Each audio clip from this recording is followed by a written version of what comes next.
You stopped chasing them. And something broke. Not the connection, the pattern. For the first time, you didn't close the gap, and now their brain has to. Most people never reach this point. Because stopping feels like losing. But this is the exact moment you take control back.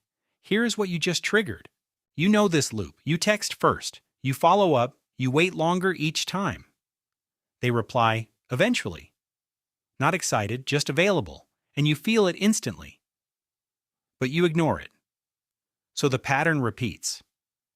Here is the truth most people avoid. They are not confusing. They are consistent with what you trained. Every extra message you send lowers the effort they need. Every time you rush in, you remove their reason to, so they don't.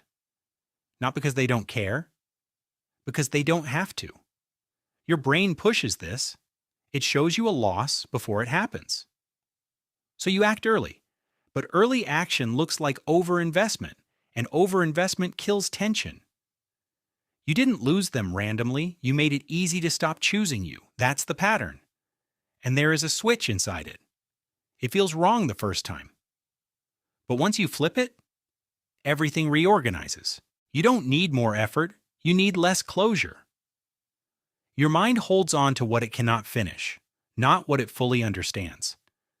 When someone feels complete, attention fades fast. Nothing left to figure out. Nothing pulling you back. But when something stays open, your mind returns to it, replays it, rebuilds it. That is where attraction grows. So you change one behavior. You stop explaining everything. You stop filling every silence. You stop answering questions no one asked. You give enough. Then you leave space. Not cold, not distant, just unfinished. Because finished things get archived. Unfinished things get revisited. You are not hiding yourself. You are pacing access. And pacing creates pull. The less you rush to be understood, the more they try to understand you. Now this happens before you speak. The moment you walk in. Your body makes a statement before your words do. People read it instantly, not logically, but accurately. If you feel unsure, your movements speed up. Your posture tightens. You give space away. But when you feel grounded, everything slows down. Your eye contact holds. Your movements settle. You don't try to fit in. You let others adjust to you. And that shift is visible. Confidence is not loud. It is stable. And stability draws people in without asking for attention. You've seen this before. Someone walks in, and everyone notices. They didn't perform. They arrived. That is presence. And presence changes the dynamic before it even starts. Now the part people fake.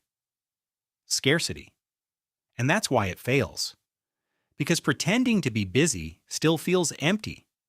Real scarcity is different. Your time is already taken. Not by people, by purpose. When your life has direction, your availability shrinks naturally. And people feel that shift instantly. You stop being always reachable.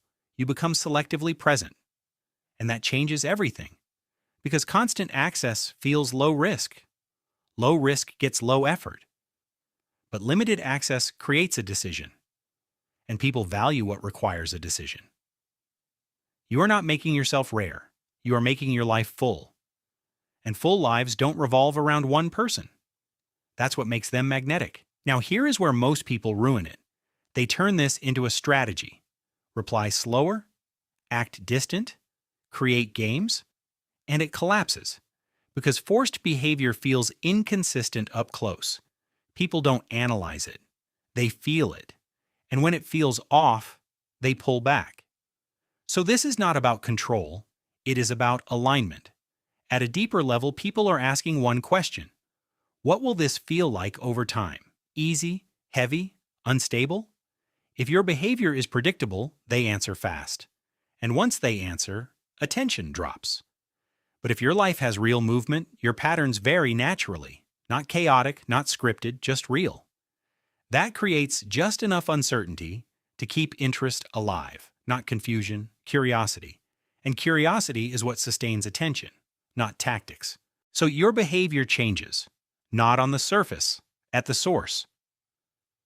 You stop chasing attention. You build a life that holds your attention first.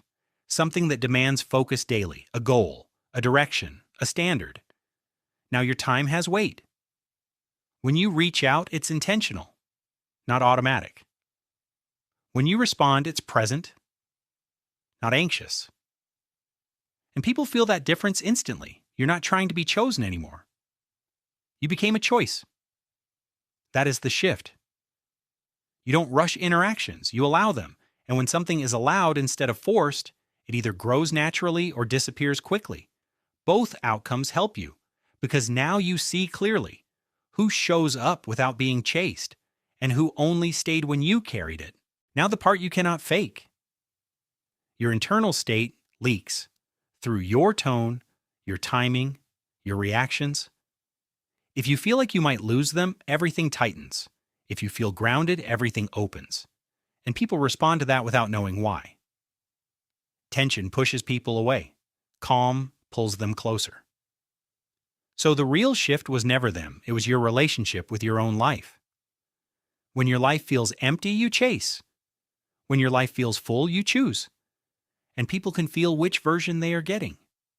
That is why this works. Not because you changed tactics. Because you changed position. You stopped needing the outcome. And the moment you stopped needing it, you stopped acting like you might lose it. That is what makes you different. So watch what happens now. You stopped chasing.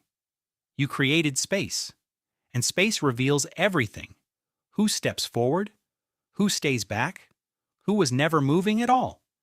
Because the moment you stop chasing, you don't make them chase. The next discovery might be what rewires everything.